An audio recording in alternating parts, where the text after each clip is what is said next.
Friends, welcome to my channel. First time ನನ್ನ channel ನೋಡ್ತಾ ಇದ್ರೆ ಸಬ್ಸ್ಕ್ರೈಬ್ ಮಾಡ್ಕೊಳ್ಳಿ ಫ್ರೆಂಡ್ಸ್. ಇವತ್ತು ಏನಪ್ಪಾ ಅಂದ್ರೆ, ಇದು ಇವಾಗ ಲೈನಿಂಗ್ ಕಟ್ ಮಾಡಿರ್ತೀರಾ, ಅದನ್ನ ಯಾವ ರೀತಿ ನೀವು ಅಡ್ಜಸ್ಟ್ ಮಾಡಬಹುದು ಅನ್ನೋದನ್ನ ತೋರಿಸ್ಕೊಡ್ತೀನಿ. ಇದನ್ನ ಈ ರೀತಿ, ಇದು ಫಸ್ಟ್ ಸ್ಲೀವ್ಸ್ಗೆ ನೀವು ಯಾವಾಗ್ಲೂ ಬಾರ್ಡರ್ ಇರೋ ಕಡೆನೆ ಇಟ್ಕೋಬೇಕಾಗುತ್ತೆ. ಓಕೆನಾ? ಈ ರೀತಿ ಎರಡು ಸ್ಲೀವ್ಸ್, ಇದು ಆಕ್ಚುಲಿ ಸೀರಿಯಲ್ ಹೊಲಿತಾ ಇರೋದ್ರಿಂದ ಬಟ್ಟೆ ಜಾಸ್ತಿ ಇದೆ. ನೀವಿಲ್ಲ ಅಂದಾಗ ಇಲ್ಲಿ ಜಾಯಿಂಟಿಂಗ್ ಬರುತ್ತೆ. ಓಕೆನಾ? ಸ್ಲೀವ್ಸ್ ಗಳಲ್ಲಿ ಜಾಯಿಂಟಿಂಗ್ ಬರುತ್ತೆ, ನೀವು ಜಾಯಿಂಟ್ ಮಾಡ್ಕೋಬೇಕು ಸ್ಟಿಚಿಂಗ್ ಮಾಡುವಾಗ. ಓಕೆನಾ? ಈ ರೀತಿ ಬರುತ್ತೆ ಇದು. ಓಕೆನಾ? ಇಲ್ಲಿ ಇಟ್ಕೊಂಡಿದೀನಿ. ಇವಾಗ ಇದು ಈ ಕಡೆ ಬಂದ್ಬಿಟ್ಟು, ಇದು ಬಂದ್ಬಿಟ್ಟು ಇದನ್ನ ಸ್ವಲ್ಪ ಫೋಲ್ಡ್ ಮಾಡ್ತೀನಿ, ಕಾಣಿಸಲ್ಲ ಅದಕ್ಕೋಸ್ಕರ. ಓಕೆನಾ? ಈ ಕಡೆ ಬಂದ್ಬಿಟ್ಟು ಬ್ಯಾಕ್ ಪೀಸ್. ಓಕೆನಾ? ಇದನ್ನ ತಗೊಂಡಿದೀನಿ. ಇದಕ್ಕೆ ಏನಕ್ಕಪ್ಪ ಅಂದ್ರೆ, ಇದು ಬ್ಯಾಕ್ಗೆ ಯಾವಾಗ್ಲೂ ಬಾರ್ಡರ್ ಬರುತ್ತೆ. ನೀವು ಬೇಡ ಅಂದ್ರೆ ಇದಕ್ಕೂ ಫ್ರಂಟ್ಗೂ ಬಾರ್ಡರ್ ಬರುತ್ತೆ. ಎಕ್ಸ್ಟ್ರಾ ಇಲ್ಲಿ ನಾನು ಹೇಳಿದ್ನಲ್ಲ ಬಾರ್ಡರ್ ಕೊಡ್ಬೇಕು ಇದೇ ಕಲರ್ದು, ಹಂಗಾಗಿ ಈ ರೀತಿ ಬರುತ್ತೆ ಇದು ಫ್ರಂಟ್ಗೆ. ಇನ್ನೆಲ್ಲ ಹಿಂದೆ ಬಾರ್ಡರ್ ಕೊಟ್ರೆ ಕೊಡ್ಬೋದು, ಇಲ್ಲಾಂದ್ರಿಲ್ಲ. ಆದ್ರೆ ನಾನು ಇದೆಯಲ್ಲ ಅಂತ ಕೊಡ್ತಾ ಇದ್ದೀನಿ. ಓಕೆನಾ? ಇದಕ್ಕೆ ಎಕ್ಸ್ಟ್ರಾ ಬಾರ್ಡರ್ ತಗೊಂಡು ಇಲ್ಲಿ ಅಟ್ಯಾಚ್ ಮಾಡ್ತೀನಿ. ಕ್ಯಾನ್ವಸ್ ಮೇಲೆ ಅಟ್ಯಾಚ್ ಮಾಡಿ ಆಮೇಲೆ ಇಲ್ಲಿ ಅಟ್ಯಾಚ್ ಮಾಡ್ಕೊಳ್ಳೋಣ, ಅದೇನು ತೊಂದರೆ ಇಲ್ಲ. ಈಗ ಇದು ಮಾಮೂಲಿ ಪ್ರಿನ್ಸ್ ಕಟ್ ಅಲ್ಲಿ ಕಟಿಂಗ್ ಮಾಡಿರುವಂತದ್ದು. ಓಕೆನಾ? ಇದು ಬೆಲ್ಟ್ ಎಲ್ಲ ಇದ್ರೆ ಅದನ್ನ ನಿಮ್ಗೆ ಎಲ್ಲೆಲ್ಲಿ ಬೇಕಲ್ಲಿ ಇಟ್ಕೋಬಹುದು. ಬೆಲ್ಟ್ ಏನು ಬರಲ್ಲ. ಇದು ಪ್ರಿನ್ಸ್ ಕಟ್ ಅಲ್ಲಿ ಇದೆ. ಮಾಮೂಲಿ ಸ್ಲೀವ್ಸ್ 9 ಇಂಚ್ ಇದೆ, ಮಾಮೂಲಿ ಬ್ಯಾಕ್ ಇದೆ. ಓಕೆನಾ? ಇದಿಷ್ಟು ಈ ರೀತಿ ಇಟ್ಕೋಬೇಕು, ಜೋಡಿಸ್ಕೋಬೇಕು. ನೀವು ಎಲ್ಲೆಲ್ಲಿ ಬಟ್ಟೆ ನಮ್ಗೆ ಅಡ್ಜಸ್ಟ್ ಆಗುತ್ತೆ ಅನ್ನೋದನ್ನ ನೋಡ್ಕೋಬೇಕಾಗುತ್ತೆ. ಓಕೆನಾ? ಬೆಲ್ಟ್ ಬಂದಾಗ ಇದು ಸೀರೆ ಪನ್ನ ಆಮೇಲೆ ದೊಡ್ಡದಿದೆ, ಆಮೇಲೆ ಸಣ್ಣ ಇರೋದ್ರಿಂದ ಇವ್ರಿಗೆ ಅಡ್ಜಸ್ಟ್ ಆಗ್ತಾ ಇದೆ. ದಪ್ಪ ಇರೋರ್ಗಾದ್ರೆ ನೋಡಿ ಮಾಡಿ ನಾವು ಕಟಿಂಗ್ ಮಾಡ್ಕೋಬೇಕಾಗುತ್ತೆ. ಈ ತರ ಕಡಿಮೆ ಇದ್ದಾಗ ಏನು ತೊಂದರೆ ಇಲ್ಲ. ಓಕೆನಾ? ನೀವು ದೊಡ್ಡ ಬ್ಲೌಸ್ ಕಟಿಂಗ್ ಮಾಡಿದಾಗ ಸ್ವಲ್ಪ ಬಟ್ಟೆ ಸಾಲ್ಟೇಜ್ ಇರುತ್ತೆ, ಅದ್ ನೋಡಿ ಕಟ್ ಮಾಡ್ಕೋಬೇಕಾಗುತ್ತೆ. ಇದು ಕಡಿಮೆ ಇರೋದ್ರಿಂದ ತೊಂದರೆ ಏನಿಲ್ಲ. ನೋಡಿ ಈ ರೀತಿ ಇಟ್ಕೊಂಡ್ಬಿಡಿ, ನಿಮ್ಗೆ ಎಲ್ಲೆಲ್ಲ ಅಡ್ಜಸ್ಟ್ ಆಗುತ್ತೆ ಅಲ್ಲಿ ಇಟ್ಕೋಬಹುದು. ಇದನ್ ಬೇಕಾದ್ರೆ ಈ ತರನು ಇಟ್ಕೋಬಹುದು. ನೀವು ಈ ಕಡೆ ಬಟ್ಟೆ ಹಾಗೆ ಬಿಟ್ಬಿಡಿ, ಈ ಕಡೆ ಇಟ್ಕೋಬಹುದು.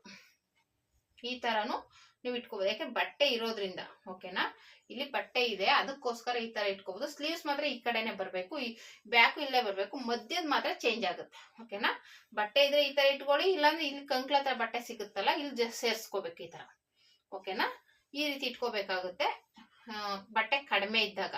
ಇದು ವೇಸ್ಟ್ ಆಗೋದಿಲ್ಲ ನಮ್ಗೆ. ಕಂಕ್ಳ ಹತ್ರ ಆರ್ಮೂಲ್ ಹತ್ರ ಇರೋ ಬಟ್ಟೆನು ವೇಸ್ಟ್ ಆಗೋಲ್ಲ, ಚೆನ್ನಾಗಿ ಬರುತ್ತೆ. ಓಕೆನಾ? ಆ ತರ ಮಾಡ್ಕೋಬಹುದು. ಇಲ್ಲಾಂದ್ರೆ ಈ ತರನು ಮಾಡ್ಕೋಬಹುದು. ಲೆಂತ್ ಜಾಸ್ತಿ ಇದೆ, ಬ್ಲೌಸ್ ನ ಲೆಂತ್ ಜಾಸ್ತಿ ಇದ್ರೆ ಈ ತರ ತಗೋಬಹುದು. ಈ ಕಡೆ ಸೈಡ್ ಬಟ್ಟೆ ಉಳ್ಕೊಳುತ್ತೆ, ಸ್ಲೀವ್ಸ್ ಇಲ್ಲೇ ಬರುತ್ತೆ. ಓಕೆನಾ? ಈ ರೀತಿ ಮಾಡ್ಕೋಬಹುದು. ಇದು ಚಿಕ್ಕ ಬ್ಲೌಸ್. ಓಕೆನಾ? 29 ಎದೆ ಸುತ್ತಳತೆಯ ಬ್ಲೌಸ್ ಆಗಿರುತ್ತೆ, ಅದಕ್ಕೋಸ್ಕರ ಇನ್ನು ಬಟ್ಟೆ ಎಲ್ಲ ಉಳಿಯುತ್ತೆ. ಆಮೇಲೆ ಸೀರೆ ಪನ್ನ ಆಗಿರೋ ನಾನು ಜಾಸ್ತಿ ತಗೊಂಡಿದ್ದೀನಿ ಬಟ್ಟೆ. ಓಕೆನಾ? ಇವಾಗ ಇದನ್ನ ಕಟ್ ಮಾಡ್ಕೊಳ್ಳೋಣ.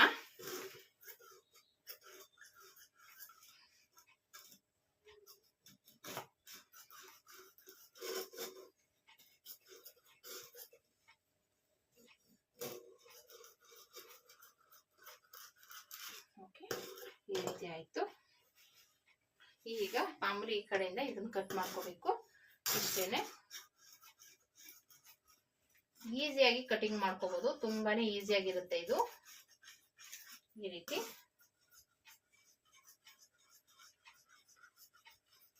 ಓಕೆನಾ? ಈ ರೀತಿ ಬಂತು. ಇವಾಗ ಮತ್ತೆ ಸ್ಲೀವ್ಸ್ ಏನು ಪ್ರಾಬ್ಲಮ್ ಇಲ್ಲ, ಇದು ಹೇಗಿರುತ್ತೆ ಹಾಗೇನೆ ಕಟ್ ಮಾಡ್ಕೊಳ್ಳಿ, ತೊಂದರೆ ಏನಿಲ್ಲ. ಈ ಬಟ್ಟೆಯಲ್ಲಿ ನಿಮ್ಗೆ ಹಿಂದೆ ಇದು ಬೋಟ್ ನೆಕ್ ಆಗಿರೋದ್ರಿಂದ ನಮ್ಗೆ ಟ್ಯಾಗ್ ಏನು ಬೇಕಾಗಿಲ್ಲ, ಬೆಲ್ಟ್ ಬೇಕಾಗಿಲ್ಲ. ಪ್ರಿನ್ಸ್ ಕಟ್ ಆಗಿರೋದ್ರಿಂದ ಆರಾಮಾಗಿ ಸ್ಟಿಚ್ ಮಾಡ್ಬೋದು, ಬೇಗ ಸ್ಟಿಚ್ ಮಾಡ್ಬೋದು. ಪ್ರಿನ್ಸ್ ಕಟ್ ಆದ್ರೆ ನೀವು ಲೈನಿಂಗ್ ಬ್ಲೌಸ್ ನ 20 ನಿಮಿಷದಲ್ಲೇ ಸ್ಟಿಚ್ ಮಾಡ್ಬೋದು. ಓಕೆನಾ? ನೋಡಿ ಈ ರೀತಿ ರೆಡಿ ಆಗಿದೆ. ಓಕೆನಾ? ಈ ರೀತಿ ನೀವು ಬೇಕಾದ್ರೆ ಟ್ರೈ ಮಾಡಿ ನೋಡಿ, ತುಂಬಾನೇ ಈಸಿಯಾಗಿ ಕಟಿಂಗ್ ಮಾಡ್ಕೋಬಹುದು. ಅಂದ್ರೆ ಬಟ್ಟೆ ವೇಸ್ಟ್ ಆಗದೇನೆ ಮಾಡ್ಕೋಬೇಕು ಅಂದ್ರೆ ಈ ಮೆಥಡ್ ಅಲ್ಲಿ ಮಾಡ್ಕೊಳ್ಳಿ, ಅವಾಗ ನಿಮ್ಗೆ ಬಟ್ಟೆ ವೇಸ್ಟ್ ಆಗೋದಿಲ್ಲ. ಓಕೆನಾ? ನೀಟಾಗಿ ಪರ್ಫೆಕ್ಟ್ ಆಗಿ ಸಿಗುತ್ತೆ. ಓಕೆನಾ? ಈ ವಿಡಿಯೋ ಇಷ್ಟ ಆದ್ರೆ ಲೈಕ್ ಮಾಡಿ, ಶೇರ್ ಮಾಡಿ, ಕಮೆಂಟ್ ಮಾಡಿ. Thank you for watching.